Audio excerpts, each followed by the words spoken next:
संघर्षाच्या काळातही स्वाभिमान जपणारे निष्ठावंत वैभव नाईक महाराष्ट्र राज्याच्या राजकारणात सत्तेसाठी राजकीय पक्षांच्या झालेल्या अभूतपूर्व फाटाफुटीत अनेक दिग्गज नेत्यांनी आपले मार्ग बदलले आणि सत्ताधारी पक्षाची वाट धरली। परंतु या सर्वांना वैभव नाईक हे अपवाद ठरले। विधानसभा निवडणुकीत अगदी थोडक्या मतांनी त्यांचा पराभव झाला तेव्हा शिवसैनिक आणि जनतेच्या डोळ्यात दुःख, मनात वेदना होत्या। धनशक्तीमुळे जरी वैभव नाईक यांचा पराभव झाला असला तरी त्यांच्या पावलांमध्ये मात्र थांबणे नव्हते।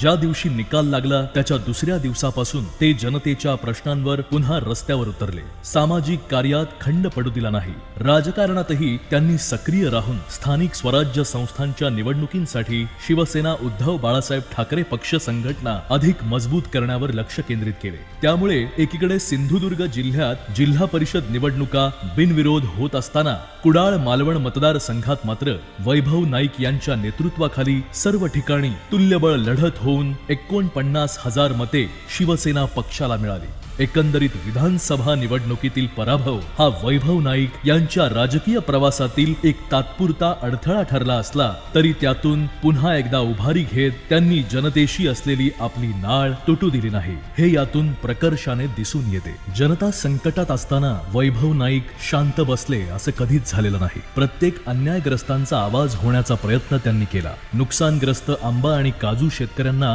नुकसान भरपाई मिळवून देण्यासाठी वैभव नाईक यांनी मुख्यमंत्री देवेंद्र फडणवीस यांची भेट घेऊन शेतकऱ्यांना तत्काळ भरघोस मदत देण्याची मागणी केली। तसेच शेतकऱ्यांनी केलेल्या आंदोलनातही ते सहभागी झाले। भात पीक कापणीवेळी सिंधुदुर्ग जिल्ह्यात पावसाने थैमान घातले असताना वैभव नाईक यांनी शेतकऱ्यांच्या बांधावर जाऊन नुकसानीची पाहणी केली। सरकारला नुकसानीचे पंचनामे करण्यास भाग पाडले। फळ पीक विम्याच्या थकीत रकमेसाठी आंदोलन करून शेतकऱ्यांना त्यांच्या हक्काचे पैसे मिळवून दिले। सिंधुदुर्ग मेडिकल कॉलेजमध्ये रुग्णांची हेळसांड झाल्याने डीन यांना जाब विचारला। गॅस सिलेंडरचा पुरवठा सुरळीत व्हावा यासाठी कुडाळ तहसील कार्यालयात आंदोलन केले। सिंधुदुर्ग जिल्ह्यातील शाळा वाचवण्यासाठी काढलेल्या मोर्चात वैभव नाईक सहभागी झाले। मुंबई गोवा महामार्गावर पडलेल्या खड्ड्यांमुळे अपघात होऊन अनेक नागरिकांचे जीव जात असल्याने सरकारला जाग आणण्यासाठी महामार्गावर त्यांनी रास्ता रोको आंदोलन केले। खड्डेमय झालेल्या कुडाळ मालवण राज्यमार्गावर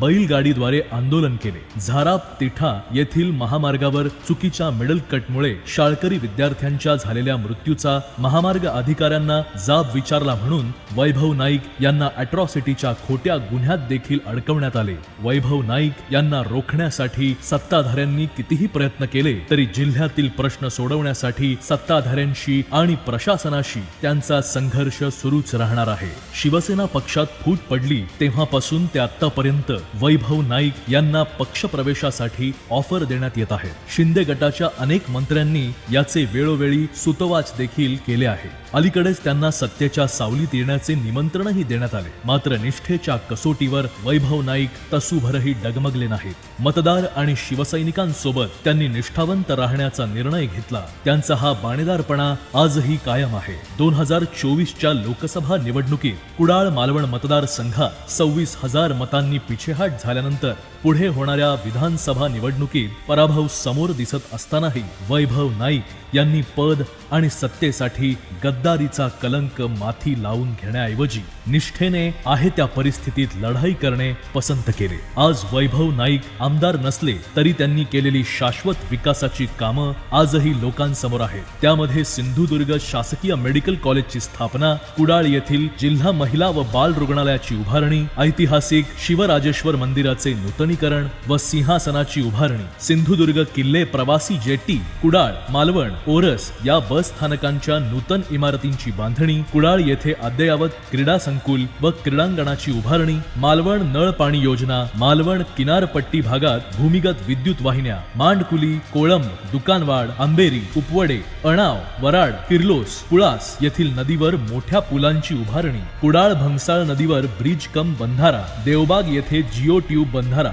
तळाशील देवबाग, सर्जेकोट, खोतजुवा, मसूरकर जुवा येथे दगडी धूप प्रतिबंधक बंधारे, अशी एक ना अनेक विकास कामं वैभव नाईक यांनी प्रत्यक्षात करून दाखवली आहे. सत्तेच्या प्रलोभनांपुढे न झुकता प्रभू श्री रामांचा एकवचनी आदर्श डोळ्यासमोर ठेवून संघर्षाच्या काळातही स्वाभिमान जपणाऱ्या माजी आमदार वैभव नाईक यांना वाढदिवसाच्या हार्दिक शुभेच्छा.